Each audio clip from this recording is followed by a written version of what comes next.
Welcome to our channel. Today we how to withdraw dropshipping profits using Autods settlement reports. Quick tutorial step by step clearly. Open your Autods dashboard. Navigate to the reports section on the left menu. Select settlement reports from the list. Click on the desired settlement report you wish to review.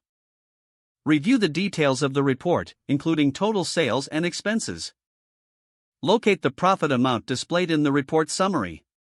Take note of your profit for your records. To withdraw your profits, go to the Withdrawals section in your account settings. Select your preferred withdrawal method from the options provided. Enter the amount you wish to withdraw, matching your noted profit. Complete any necessary verification steps as prompted. Submit your withdrawal request. You will receive a confirmation message that your request has been processed. Track your withdrawal status in the Withdrawal History section.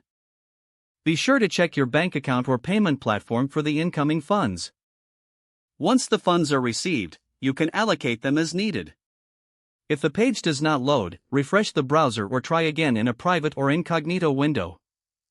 Make sure you are using the correct email address, then retype it carefully to avoid small typos. If your password is not accepted, use the reset option and create a new strong password you can remember. Check your spam folder for verification or security emails, then complete any requested confirmation steps. Enable two-factor authentication if available to improve account security and reduce unauthorized access risk. After signing in, review your profile details so your contact information and settings are accurate and current. If you see an error message, note it down and try again after restarting your device and internet connection. Log out when you finish, especially on shared devices, to keep your account and payment information secure. If the page does not load, refresh the browser or try again in a private or incognito window. Make sure you are using the correct email address, then retype it carefully to avoid small typos. If your password is not accepted, use the reset option and create a new strong password you can remember.